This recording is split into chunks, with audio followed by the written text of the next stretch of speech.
What's going on, everyone? I'm back again for another quick video, and in this video I want to talk about something a little bit different.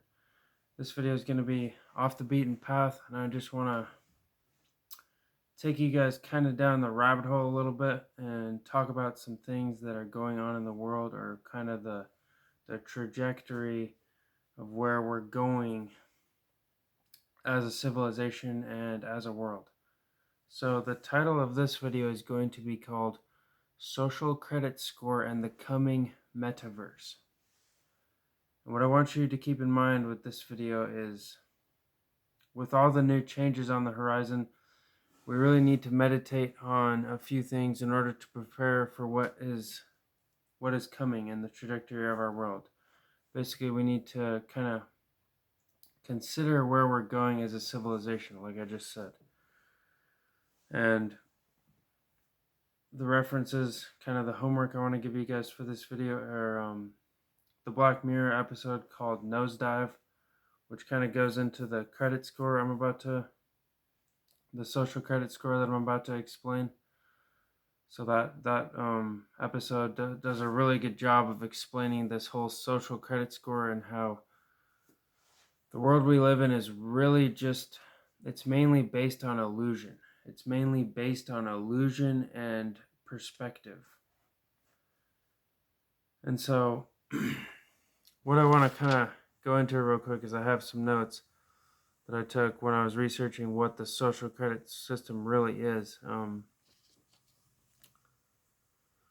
Basically, what is a social credit score? Well, look at the world today. What do we have? We have social media. Social media is a very dominant force in the world. It's a very dominant force in our lives. And in order to be someone these days, you pretty much have to have some kind of online presence. You either got to have a big Instagram following, you got to have a big YouTube subscriber count, you got to be on all these different platforms, otherwise you have no social credibility. And that gets into what I'm talking about as far as the social credit score goes. And as we transition into the metaverse and virtual reality, you got to remember that this social credit score that I'm about to talk about is going to become more and more and more important. And I think it's important for you guys to watch the episode Nosedive on Black Mirror, because the world we live in is turning into more and more of a Black Mirror episode. And that's what I love about those shows, that series on Netflix, Black Mirror. I don't really condone just watching a lot of entertainment and just getting into all these mindless shows, but I really think that watching Black Mirror is a productive use of time, because if you want to know what the future is going to be like, just watch science fiction. 9 times out of 10, science fiction is actually predicting the future, because it ends up being predictive programming. Anyway, guys, let's talk about the social credit system. The social credit system is hold on a minute. The social credit system I'm about to talk about is already being implemented. It's already a thing in China. I don't know about other parts of the world, but it's already a thing in China. So, the social credit system is a national credit rating and blacklist being developed by the government of the People's Republic of China. Basically, this system rewards you for doing good things as defined by society and social norms, and it penalizes you for going against the grain. It functions a lot like a regular credit score, where you're dealing with money and debt management, except this social credit score functions as a business or a government and business surveillance that gives citizens a score that can restrict the ability of individuals to take actions such as buy a plane ticket, acquiring property, or take out loans. And if you do things that are acceptable in society and behave in a good way that doesn't disrupt it, then you get extra points that bring up your social credit score. And there are actually companies in America, I don't know which ones exactly, but I've read that there are companies in America that are actually talking about this too. So just keep this in mind. I guarantee that this is something we're going to see as we move into the future, but I'm kind of just making this video to, not as a warning, but just as kind of just to kind of make people aware of where we're headed, because this is very important. And the world is changing very quickly around us, so I think it's important that we consider these things together.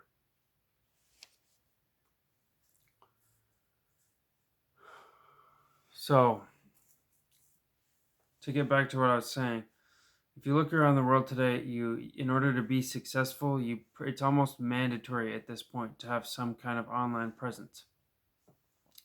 The job I work at, we spend a lot of time posting pictures and stuff on Facebook, adding things to an online website, and basically building our online presence in order to gain more social credibility. Because in this day and age, when people find out about you, they're probably going to ask for your Facebook. They're probably going to ask for your Instagram. They're probably going to ask for, if you do make YouTube videos, they're going to want to know what your channel is. Then they're going to look at how many subscribers you have, because people want to see how relevant you are based on your following or what other people think of you. So obviously the people that have more following, like let's say Jake Paul, for example, he seems to be kind of a big name these days with all the fights and the boxing and stuff. If you're Jake Paul, you obviously have a very, very high social credit score. Everybody's talking about you. You got everyone's attention. And these are just some things to think about. Let me just look at my notes real quick. And I have a buddy. He does product launches. He develops products. He makes YouTube videos and stuff.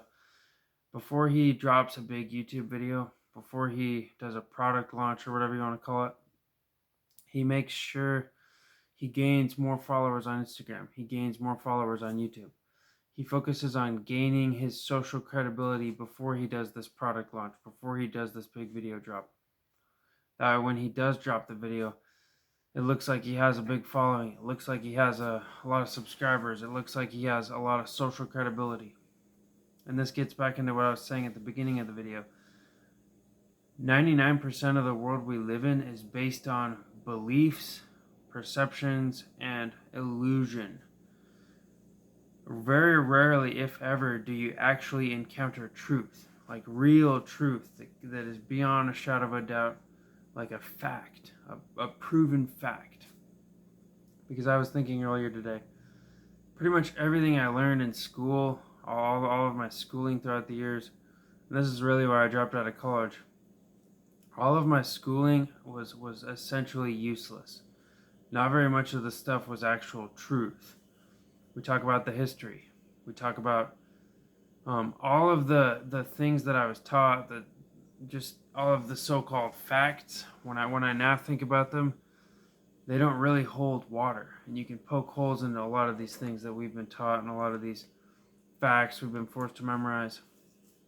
And I just realized that the education system ends up kind of wasting a lot of time, and it basically is there so that you grow up and become a good worker. You become a good functioning member in society. You have a good social credit score in society. And what the free thinkers and the people that go against the grain and the people that question authority, they have a negative credit score. Think about it like the normal credit score. Like you go to a bank, you want to get a home loan. Well, they look at your money management. They look at your credit history. They look at kind of how you are with your money. Well, in the future, people are going to be looking at how your behavior is. What are your behaviors? What do you do to further the agenda of the government or society, etc., etc. And that's where we're headed, guys. I just kind of wanted you to ponder this. But anyway, I'll catch you on the next one. Thank you for watching. Bye.